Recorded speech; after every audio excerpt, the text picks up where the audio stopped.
All right, ladies and gentlemen, Love Without Walls here. Lovely, everybody's excited about it. We're going to visit the Assin Manso Slave River. Very, very important landmark for us black people. Elmina Castle bonfire, where we'll be doing some dancing, some drumming, and we're just going to have a great time. This is going to be a journey for a lifetime for us to experience. All right, so come along with us.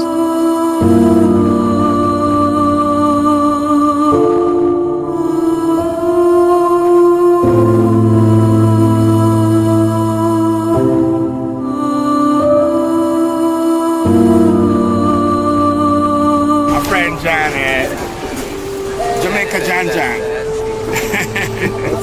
And that's Cheryl Canada. My sisters and brothers from all over the world. I prefer to call it all over the world. I am Kofi in Melbourne on Friday, and Fridays are always the best. That we are people that refuse to die. And those that refuse to die are those that we came from. We come from an history that people also died. Not because they wanted to die, but spiritually they wanted to support the living. So I asked your name, and you guys gave me a beautiful name. But I felt this deep pain in me. A pain that I cannot describe. Immediately you told me your name, you broke my spirit. And you broke my heart, my sister. Yes.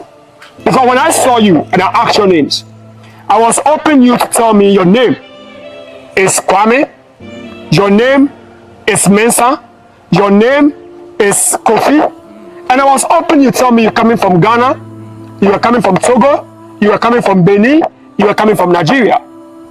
But you see, this is also not any fault of yours, because where the slave ship took you from was expunged from your history, and where the slave ship landed you is the only place you go out knowing. So today, as you are standing here with us, you are standing here as a butterfly that sees yourself as a bird. But you see, I am also not worried, because as a student of Gaveism, I am always motivated by a famous quote of Marcus Mosiah Garvey Jr. And this man once said that people without the knowledge of their past history, origin, and culture, you were just like a tree without a root. So assuming this tree standing right beside us, and this tree doesn't have a root to grow on, would this tree survive or the tree would die? So if we don't have the trait Marco spoke about, are we alive or we are dead? We are dead. And that is why the Emperor of Ethiopia, in a person of Emperor Haile Selassie, said that an awareness of our past is essential to the establishment of our personality and identity as a people. So if you don't know your past, what kind of personality and identity are you portraying? So when I read all these quotes, I thought about this quote all day. I never slept all day thinking about this quote. But I realized one thing, that all these people keep talking about Africa, talking about African. So in my search to understand it more, it made me to ask myself a very simple question. That if that is the case, then who among us here today is an African? Who is an African? Who is an African? Because today, when you go to the West Indies, you're going to find someone like my brother that would prefer to be called Trinidad and Tobago, Jamaican, Guyanese, and the list goes on. Who among us is indeed an African? That was why trying to explain the concept of Africa, a famous reggae musician in a person of Peter Tosh said it so beautifully. He said, don't matter the nationality, as long as you are a black man or a black woman, you are an African. When this man said that, the Caucasians use all conspiracy theories to debunk the claims that we are Africans based on our color.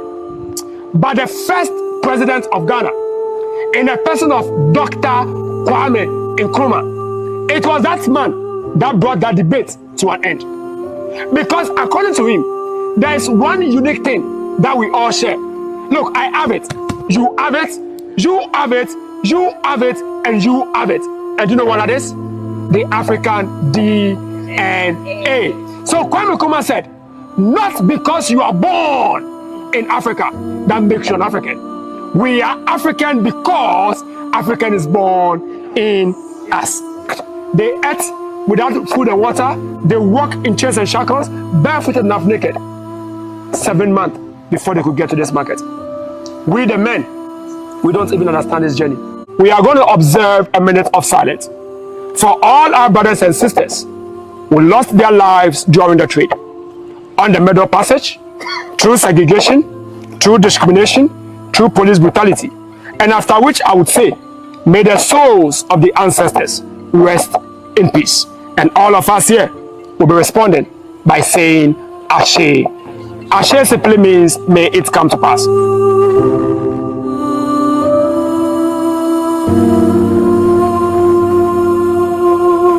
I've met two groups of people that visit. I've met people like us that visit here as tourists. And I've met people like us that visit here as a pilgrimage.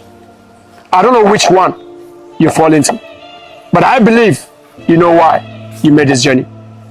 For some of you standing here, you are the only one from your family that have been able to make this journey back home. And have you asked yourself, why you? Because the ancestors have been knocking on your doors for a long time now. They keep calling you to come back home, but sometimes you are so stubborn, you didn't even listen. They were so patient with us, they keep calling on us to come so they could see us again. And today you have listened and you have come back home. Look, many of us standing here, we don't even understand the pains of the ancestors, because their pains has been written to us by the same people that did that crime on us. So when we read those pains, we don't even understand it. And that is why we don't celebrate and appreciate them better. Today they have called us.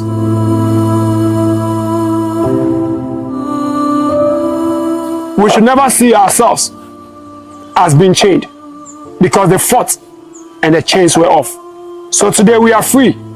We are just coming to them to tell them that we wanted the chains to be there and taken away from them and put it somewhere. But we are here working on them as the saints and tell them we love you. Tell them to sleep well and tell them we shall meet them someday.